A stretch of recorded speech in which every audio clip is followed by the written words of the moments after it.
Hello नमस्कार दोस्तों, आपका मेरा YouTube चैनल सर के विद मोटिवेशन पे स्वागत है। आज हम एक राजस्थान बोर्ड की एग्जाम के लिए एक महत्वपूर्ण टॉपिक है। जो पहला चैप्टर आपके सामने देखने को मिलता है रियल नंबर्स, वास्तविक संख्याएं, जिनको हिंदी में बोलते हैं वास्तविक संख्याएं। एग्जाम में ये क्वेश्चन अभी आने वाले एग्जाम के अंदर 26 तारीख को जो आप राजस्थान बोर्ड का जो 10वीं क्लास का पेपर होगा उसके अंदर ऐसे क्वेश्चन पूछे जाने के बहुत से चांस है।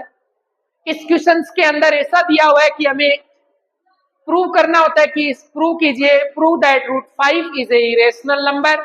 ऐसे ही ये रूट 5 की जगह यहाँ पे रूट 2 भी आ सकता है, रूट 3 भी आ सकता है, रूट 7 भी आ सकता है, रूट 11 भी आ सकता है।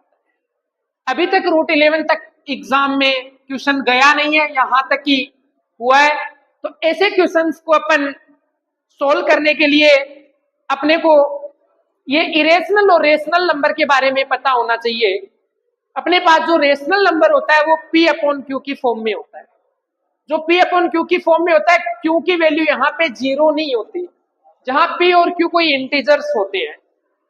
अपने को इस क्वेश्चन के अंदर बोल रहा है कि prove that root 5 is a irrational number.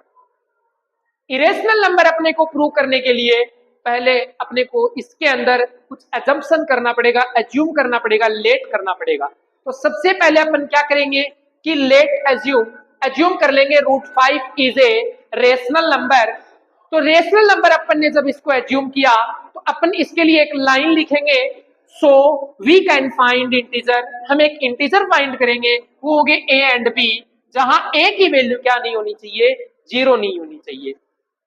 ए की वैल्यू 0 हो जाएगी तो अपन उसको सही असम्पशन नहीं कर पाएंगे, अपन उसको इरेशनल नंबर प्रूव नहीं कर सकते। इसी के साथ मैंने यहाँ पे देखना बच्चों, सभी बच्चों को यहाँ पे लिखना है रूट 5 इक्वल्स में ए अपॉन बी के इक्वल मैंने इसको इंटीजर माना। तो इसके लिए मैं कुछ बातें सपोज किया मैंने। Suppose A and B have a common factor, A और बी एक कॉमन फैक्टर है, other than we divided by the common factor to get. जब इसको मैं डिवाइडेड करूंगा तो मैं इसको मान लूंगा कि ये रूट 2, यहाँ पे रूट 2 के लिए रूट 2 लिख सकते हैं, 3 के लिए 3 लिख सकते हैं, 5 के लिए 5 लिख सकते हैं। तो रूट 5 इक्वल में ए अपॉन बी मैंने लिया, वेर ए और बी जो है वो अपने को प्राइम नंबर है। जब रूट 5 इक्वल में ए अपॉन बी लिया, जब मैंने इसको इधर मल्टीप्लाई में लेके आया, ये डिवाइड में था, तो रूट 5 भी इक्वल में ए आया। तो बोथ साइड्स आर, मैंने जब इसका स्क्वायर किया तो मेरे पास 5b स्क्वायर इक्वल में ए स्क्वायर आया। तो यहां से बच्चों ध्यान से देखना, समझना, बहुत ही महत्वपूर्ण बात यहां से निकल के आती है, क्योंकि यही जो अजम्पशन है जिसके द्वारा हम इस क्वेश्चन को इरेशनल प्रूव करने वाले। तो 5 divided by A square, so 5 is also divided by A.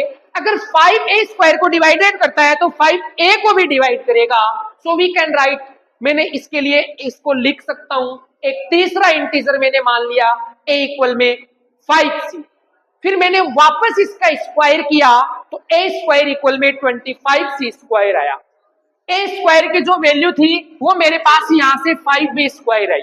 5b square को मैंने इसके इक्वल में रखा, 25c स्क्वायर बना। तो मैंने यहां पे देखा so that 5 divided b square and so 5 divided bye b। यहां तक लिखने के बाद मैं इसको मैंने अजम्पशन किया, अपना जो ये कॉन्ट्रिडिक्शन था ये अपना रोंग साबित हुआ, अपना जो अजम्पशन था ये रोंग साबित हुआ, क्योंकि अपने इसको अजम्पशन किया कि ये जो रूट 5 था ये एक रेशनल नंबर था, ये अपना अजम्पशन हुआ, ये रोंग हुआ। इसी के साथ मैं इसलिए बोल सकता हूं कि root 5 is a irrational number. इधर अगर अपन ऐसे ही क्वेश्चन इसके अंदर और करना चाहेंगे तो रूट 5 की जगह एग्जामिनर इस बार रूट 2 भी दे सकता है। रूट 2 देगा तो इसकी जगह मेरे को रूट 2 पुट करना पड़ेगा। रूट 2 पुट करने के बाद में सेम मेरे को यही प्रोसेस चलानी है और आगे इसी लैंग्वेज के साथ मेरे को ये क्वेश्चन करना है। तो सभी विद्यार्थियों से निवेदन है कि मेरे यूट्यूब चैनल को लाइक करें, शेयर करें और सब्सक्राइब करें, और मेरा इंस्टाग्राम पेज आईसी क्लासेस 10 नाम से सभी बच्चे उसके ऊपर जाए, उसको फॉलो करें, लाइक करें, शेयर